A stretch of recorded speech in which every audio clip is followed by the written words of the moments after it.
नमस्ते, नमस्कार। आज आप लोग के सामने फिर से प्रश्न हूँ और आज आप लोग के सामने फिर से एक रीजनिंग का एक महत्वपूर्ण सा क्वेश्चन लेके आया हूँ। देखिए क्वेश्चन क्या है।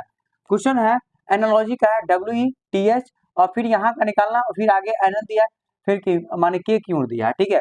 और इसका 4 ऑप्शन है OG, QK, TL और S और H है, ठीक है। देखिए क्या करना, बहुत आसान क्वेश्चन है, ठीक है। WE फिर और इसको TH आगे TH दिया, फिर हमको यहाँ निकालना, फिर आगे में N और N दिया गया, फिर आगे के और क्यों दिया गया। बहुत आसान है। देखिए W कितना 23 पे आता है और ये 23 है, 23 और यहाँ T 20 है, तो इसका मतलब हमको 23 से अगर 20 बनाएंगे तो माइनस में 3 होगा। कितना होगा? माइनस में 3। और E को अगर H बनाना है तो इसको इसका मतलब क्या करेंगे कि 5 और 3 8, H 8 पे आता है और E कितना पे आता है तो 5 पे आता है। तो इसका मतलब क्या हो रहा है कि जो भी पहला जो हम लोग का लेटर उसमें से -3 करना है आपको, ठीक है।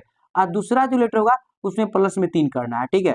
आप देखिए ये टी में अगर -3 करें तो 20 में 3 घटाएंगे तो 17 मतलब क्यों आएगा यहाँ पर, ठीक है। और एच में 8 में 3 जोड़ेंगे तो मतलब क्या 8 3 11 मतलब क्या आ जाएगा यहाँ पर, तक क्या आ जाएगा। आगे भी चेक कर सकते हैं कि अगर क्यों 17 में अगर हम लोग 3 जोड़े, अगर 17 में से -3 करें, ठीक है, तो 17 में से करें तो 14 आ जाएगा। और के में के 11 और 11 में 3 जोड़े तो 14 आ जाएगा, ठीक है। ये सही हो रहा है। फिर एन है, एन में से फिर -3 करेंगे तो 14 में से 3 कम करेंगे तो 11 आएगा। फिर n में अगर 3 जोड़ेंगे तो n 14 और 3 कितना हो जाएगा 17। यही लॉजिक बनता है कि जो पहला लेटर है उसमें -3 हो रहा है और दूसरा जो लेटर है उसमें प्लस में 3 हो रहा है, ठीक है। तो यहाँ पर Q और K, तो इसका मतलब हम लोग का दूसरा जो ऑप्शन है वो करेक्ट आंसर होगा, ठीक है। चलिए।